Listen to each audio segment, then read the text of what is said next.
Salut les grooveurs, j'espère que vous allez bien. Alors aujourd'hui, on a la tête en l'air, hein, ou même à l'envers, je sais pas. Vous me direz ce que ça donne, mais je pense que c'est un bon angle de vue. On peut voir quand je bouge ma grosse caisse, quand je joue ma caisse claire, mon charlet.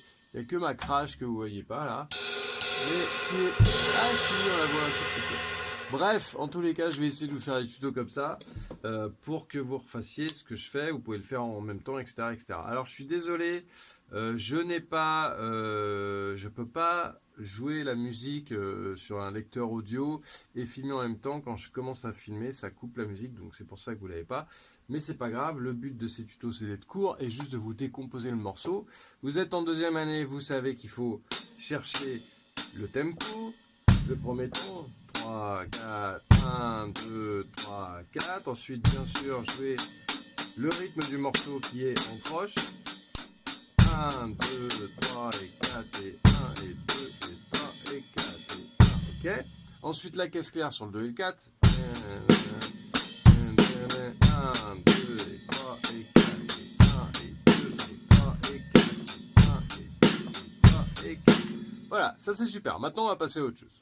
Alors, dans le morceau, chaque morceau, ça on a vu qu'on pouvait faire poum tac, poum tac, poum tac, poum tac avec le Charleston sur toutes les croches. C'est rigolo mon œil là. Maintenant, bien évidemment, vous entendez et vous voyez bien qu'il y a plus de caisses claires et plus de grosses caisses et que c'est un peu différent de ce qu'on voyait en première année, etc., etc. Heureusement, parce que sinon, si la batterie c'était juste ce rythme-là, ça serait quand même assez ennuyeux, quoi. Remarque, on pourrait faire d'autres choses du coup. On pourrait dire, ah bah c'est cool, je joue déjà de la batterie, je vais faire du violon. Mais bon, c'est pas le cas. Là, en fait, déjà, écoutez la grosse caisse. Ou qu'est-ce qu'elle fait la grosse caisse? Ça fait 1, 2, 3, 4, 1, 2, 3. Bien en l'air du 3. 1, 2, 3 et 4. 1, 2, 3 et 4 sur les croches. 1, 2, 3 et 4.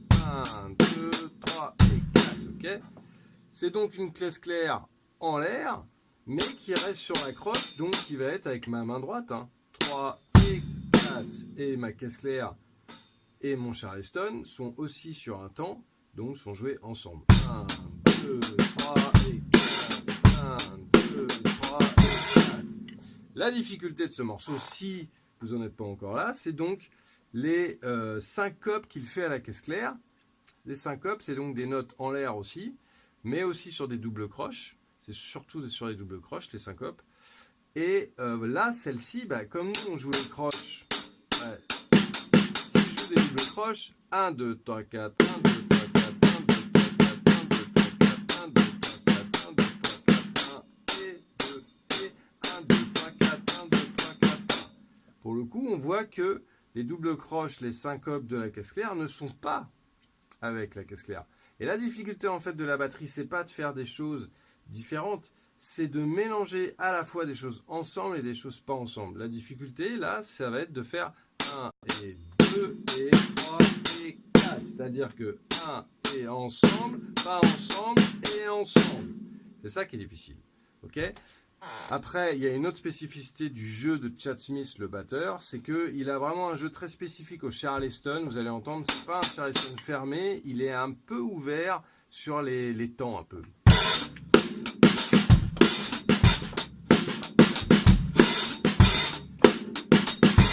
Et c'est vraiment une spécificité à lui. C'est, je sais pas, il doit avoir un pied de charlet spécifique, il a une façon certainement de bouger son pied gauche pour que espèce d'ouverture, mais qui est très légère, qui fait pas pssst, mais qui fait pssst, qui fait un son un peu plus long, et surtout sur les temps. Voilà. Je vais essayer de vous le jouer en même temps.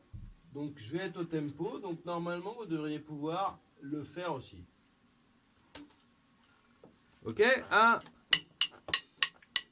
1, 2, 3.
Donc là, je vous ai joué, comme ça vous pourrez le refaire avec moi. Je vais vous le faire un peu plus lent. Donc vous avez vu, à un moment donné, il faut passer à la rail. À un moment donné, il y a ce qu'on appelle les pêches du groupe.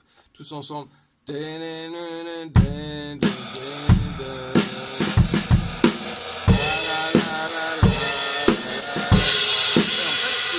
crashs, hein. Donc c'est pas, faut vraiment aller chercher vos crashs.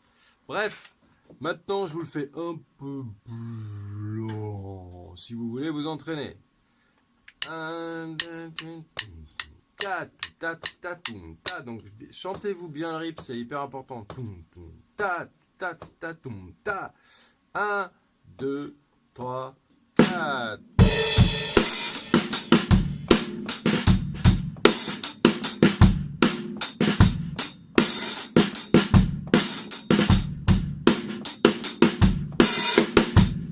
Alors vous allez me dire, mais il manque un petit truc. Ce petit truc, c'est ce qu'on appelle un buzz. C'est-à-dire, je viens vraiment écraser ma baguette et avant le premier temps. Et en fait, ça vient, et ça va être la partie technique de ce tuto, d'un doigté qui s'appelle le ras de 3, parce qu'il y a 3 coups. Et oui, ça vient des caisses claires militaires. Eh bah ouais.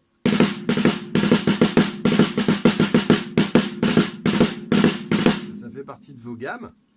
Et pour ce faire, en fait, il faut vraiment le chanter ra, ra, pour que ça soit le plus serré possible. C'est ça qui est intéressant.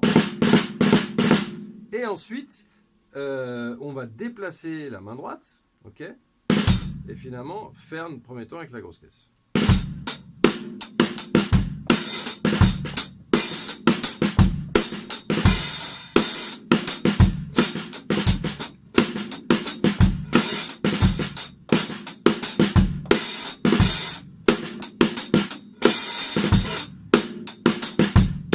Les copains, alors ce ras de 3, donc en fait c'est un doigté qui fait gauche, gauche, droite, gauche, gauche, droite. En fait c'est 2 doubles croches. 3 et 4 et 1. Et dans l'autre sens. C'est un doigté très intéressant pour travailler pour les mains.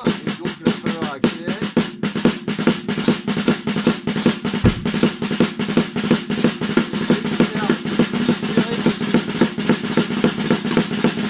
D'accord. Et là effectivement on va plus penser double croche, croche. Et c'est pas une question de tempo, parce que vous avez vu je reste à peu près au même tempo. Je vais un peu accélérer pour l'exercice, mais...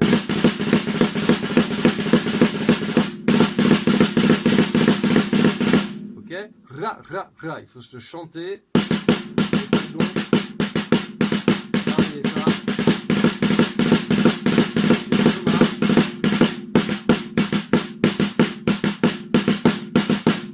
On peut déplacer, hein.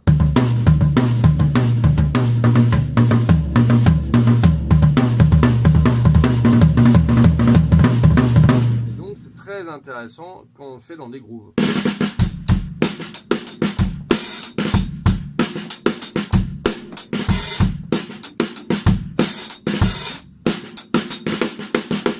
On va l'utiliser pour plein de choses. Okay, ce sont des variations. Là, du roulé, c'est vraiment ce son. Et c'est ça qui est chouette, c'est ça qui est très sympa. Voilà les copains, c'était le tuto sur Californication. À bientôt.